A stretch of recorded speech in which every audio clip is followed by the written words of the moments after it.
Todos sabemos que Bolsonaro foi eleito presidente sem que ele próprio, Bolsonaro, soubesse o que ele iria fazer uma vez no cargo. Tanto isso é verdade que durante a campanha nós vimos Bolsonaro trazer para sua campanha, levar para sua campanha Paulo Guedes, que é uma figura que basicamente é um símbolo, só isso. Nunca foi respeitado, não é respeitado no mundo dos economistas como um formulador, não é alguém que tenha experiência pública, não é alguém que tenha implementado algum tipo de política econômica. Foi um símbolo que ele pegou durante a campanha, dizendo: olha, eu vou fazer o que o mercado quer, eu vou economizar, eu serei duro com relação a gastos. E aí vem a pandemia. A pandemia obriga, a pressão da situação é algo que não há como resistir, obriga o governo a gastar muito com auxílio emergencial. Apenas para que você tenha uma noção do que significa o auxílio emergencial, ele custa por mês 50 bilhões de reais, em torno de 50 bilhões de reais. R$ 600 por 3 meses, 150 bilhões de reais. Esse é mais ou menos o orçamento de um ministério inteiro, o Ministério da Saúde. Esse é mais ou menos o orçamento de um ministério inteiro, o Ministério da Educação.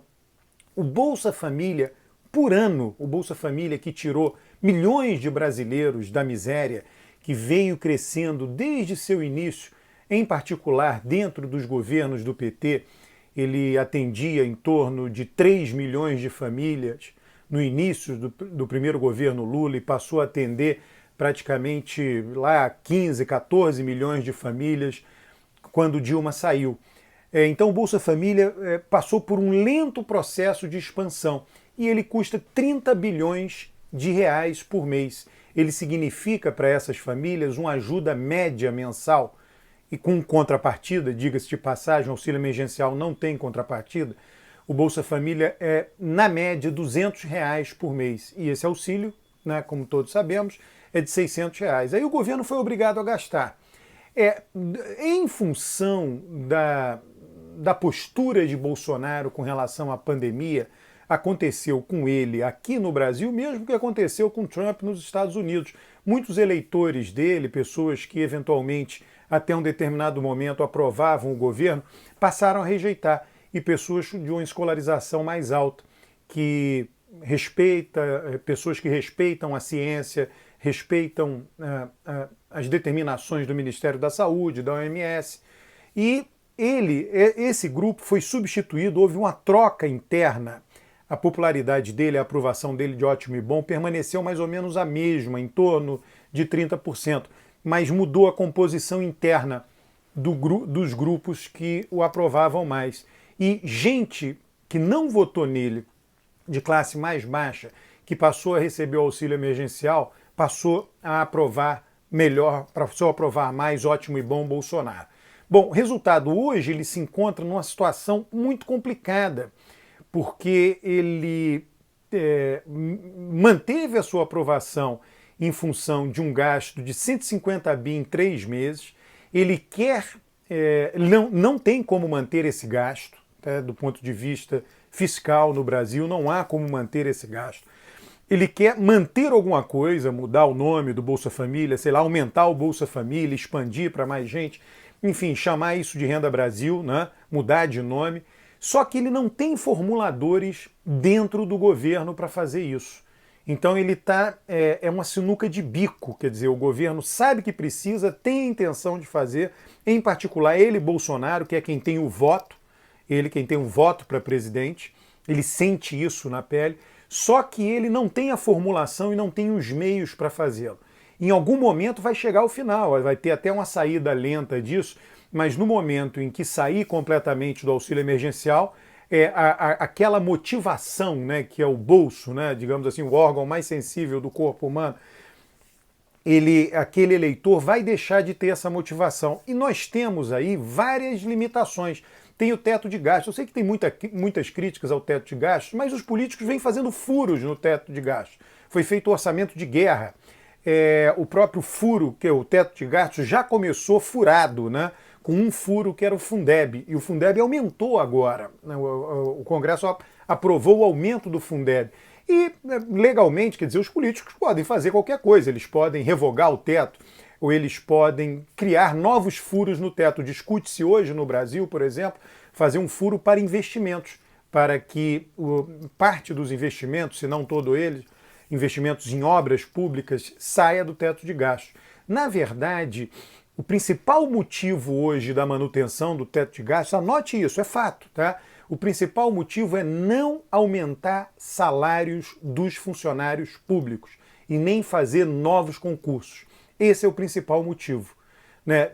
Então, há uma possibilidade de que o teto seja furado, desde que não nisto em particular. Tá?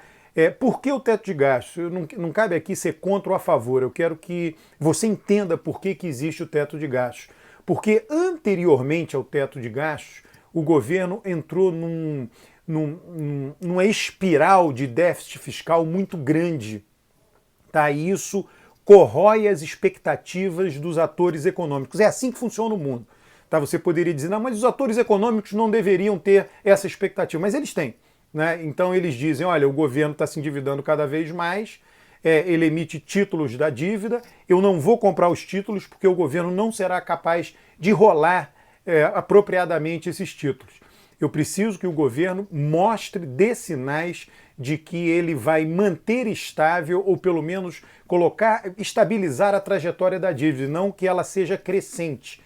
E fortemente crescente. E, quem sabe, o governo até fazer com que a trajetória da dívida se torne decrescente, que em algum momento nós tivemos isso nos próprios governos do PT. Dentro dos governos do PT, ela se tornou decrescente e crescente. Tá? Então, o teto de gastos foi para trabalhar com isto. E por que ele foi muito rigoroso? Todos os países que nós admiramos, que nós seguimos, têm algum tipo de teto de gastos. Tá? Só que no Brasil ele foi feito de uma maneira muito rígida. Na minha visão, o meu objetivo é tentar entender por que as coisas acontecem. Antes de criticar ou fazer qualquer coisa, tentar entender, explicar. Eu creio que ele tenha sido muito rígido no Brasil, rígido no sentido de longo, 20 anos, para lidar com uma gastança muito grande que aconteceu antes. Tá? Basicamente isso.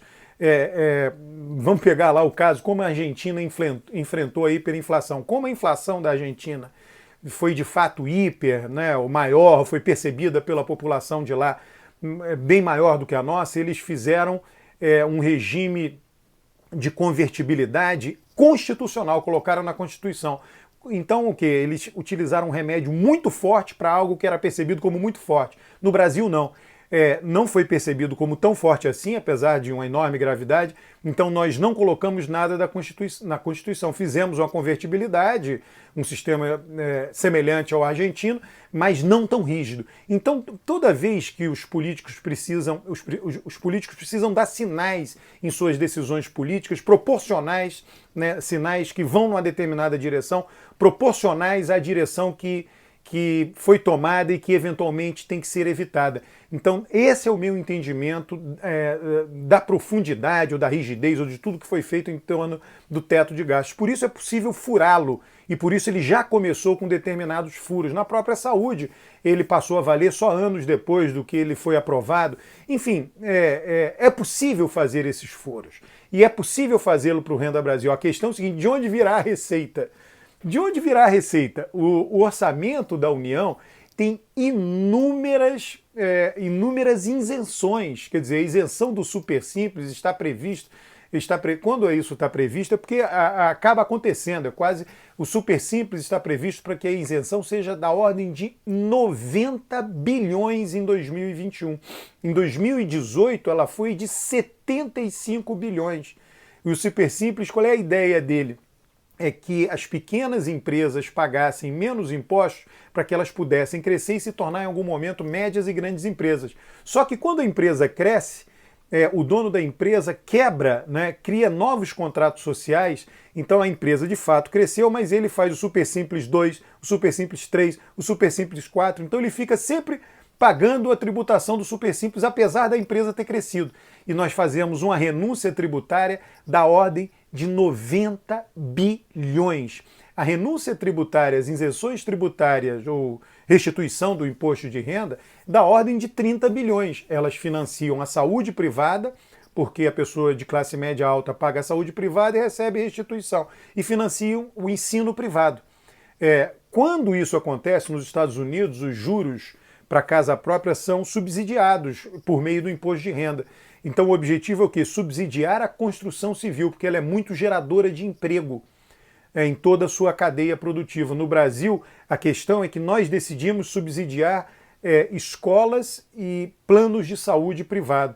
Não decidimos subsidiar, por meio do imposto de renda, a construção civil. Cabe pensar se isso é eficiente do ponto de vista econômico, gera benefícios para toda a sociedade. Mas, enfim, o objetivo desse vídeo era esse, mostrar o dilema que se encontra hoje o governo Bolsonaro. Esse assunto eu vou tratar em outros vídeos, porque ele será objeto da ação do Congresso, ou da ação do governo, ou de ambos, esse semestre ainda. Quer dizer, eu creio que será. Eu acho que o governo não vai ficar olhando, parado, acabar o auxílio emergencial e não fazer nada diante disso.